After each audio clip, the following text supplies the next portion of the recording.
Hi friends, எல்லாம் எப்படி இருக்கீங்க? இன்றைக்கி பார்த்தீங்கன்னா நம்ம வந்து மருதாணி பற்றி தான் சொல்ல போகிறோம். மருதாணி செடி எல்லாருக்கும் ரொம்ப பிடிக்கும். மருதாணினாலே லேடிஸ் ரொம்ப விரும்புவாங்க. இங்கே பாருங்கள், மருதாணி செடி எவ்வளோ அழகாக இருக்குது. இன்றைக்கி வந்து நான் வந்து மருதாணி தான் நாங்கள் பறிக்க போகிறோம். பறிச்சுட்டு மருதாணி தான் வந்து கையில் எப்படி வைக்கணும், எப்படி இது பண்ணணும், யூஸ் பண்ணணும், அதை பற்றி தான் இன்றைக்கி சொல்ல போகிறோம். இங்கே பாருங்கள் எவ்வளோ அழகாக இருக்குது மருதாணி செடிக்கு. இந்த மருதாணி செடி வந்து நிறைய பேர் விரும்புகிற கையை வச்சிருப்பாங்க கையில். அதில் வந்து சில பேருக்கு வந்து ரொம்ப டார்க்காகவும் ரொம்ப கருப்பு டார்க்காகவும் லைட்டு ரெட்டாகவும் பிடிக்கும். அதில் லைட்டு ரெட்டாக பிடிக்கிறதுங்க வந்து பித்தம் கம்மியாக இருக்குன்னு சொல்லுவாங்க. அதேமாரி ரொம்ப டார்க்காக கருப்பாக இருக்கும், ஆசை ஆசையாக வைப்பாங்க. ரொம்ப கருப்பாக மாறிடும். கழுவுனோடனே கொஞ்சம் லைட்டாக தெரியும். கொஞ்ச நேரம் கழித்து பார்த்தோன்னே கையில் பார்த்திங்கன்னா ரொம்ப டார்க்காக இருக்கும். அந்த மாதிரி இருக்கவங்களுக்கு வந்து பித்தம் ரொம்பவே ஜாஸ்தியாக இருக்குதுன்னு அர்த்தம். அதுக்கு நீங்கள் என்ன பண்ணலான்னுங்கன்னா, இந்த நம்ம காஞ்ச ஓலெல்லாம் இருக்குது பார்த்திங்களா, அதெல்லாம் கூட போட்டுட்டு அரைச்சோம்னா கொஞ்சம் அந்த பித்தம் இருக்கிறவங்களுக்கு டார்க்காக பிடிக்காமல் எல்லோரும் மாதிரியும் சிகப்பாக அழகாக இருக்கும்.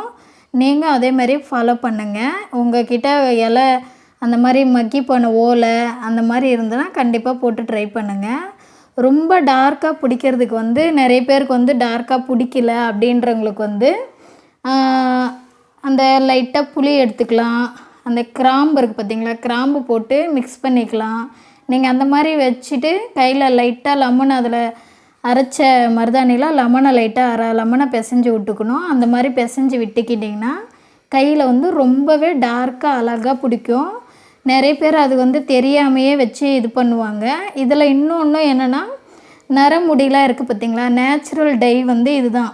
நம்ம அரைச்சி உடனே வந்து நல்லா அதில் டீ தூள் கூட போட்டுக்கலாம். இன்னும் ரொம்ப டார்க்காக ஆகணும், ரொம்ப செம்பட்டை மாதிரி இருக்கும் மருதாணி போட்டோன்னே எல்லோரும் ஃபீல் பண்ணி போடாமல் இருப்பாங்க.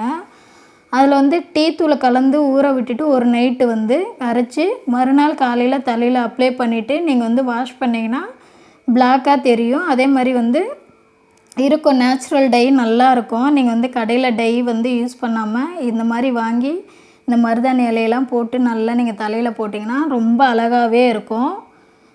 இதே மாதிரி மாதவிடாய் இந்த பெண்களுக்கு வந்து ரொம்ப வயிறு வலி, ரொம்ப ஹீட்டு, ரொம்ப வெள்ளைப்படுதல் அந்த மாதிரி இருக்கவங்க வந்து மருதாணி இலையை வெறுமனாவே வெறும் வயிற்றில் காலையில் பறித்து சாப்பிட்டிங்கன்னா வெள்ளைப்படுறது வந்து ரொம்பவே கம்மியாகும். இதில் வந்து நிறைய ஃபாலோ பண்ணுறாங்க. எப்படி சொல்கிறேன்னா, அரைச்சி இப்போ செடியில் பச்சையாகவே இருக்குது அப்படியே ஒன்றே தான் யூஸ் பண்ணணுமா அப்படிலாம் கிடையாது. நீங்கள் பறித்து இலையை வந்து உலர விட்டு அதை வந்து நீங்கள் வந்து மிக்சியில் பவுட்ராக்கி வச்சுக்கலாம். பவுட்ராக்கி வச்சு டையாகவும் யூஸ் பண்ணலாம். அதே மாதிரி கைக்கும் வந்து யூஸ் பண்ணிக்கலாம். டார்க்காக பிடிக்கல பவுட்ராக வச்சு அப்படின்னு நீங்கள் ஃபீல் பண்ணிங்கன்னா நீங்கள் அந்த லவங்கத்தை வந்து ஊற விட்டு நீங்கள் வந்து கையில் அப்ளை பண்ணிக்கலாம். ஓகே ஃப்ரெண்ட்ஸ், பிடிச்சிருந்தா ஒரு லைக் பண்ணுங்கள். பாய். நான் மறந்துட்டேன், மருதாணி வந்து நான் இப்போ பறிச்சிக்கிட்டு போகிறேன்.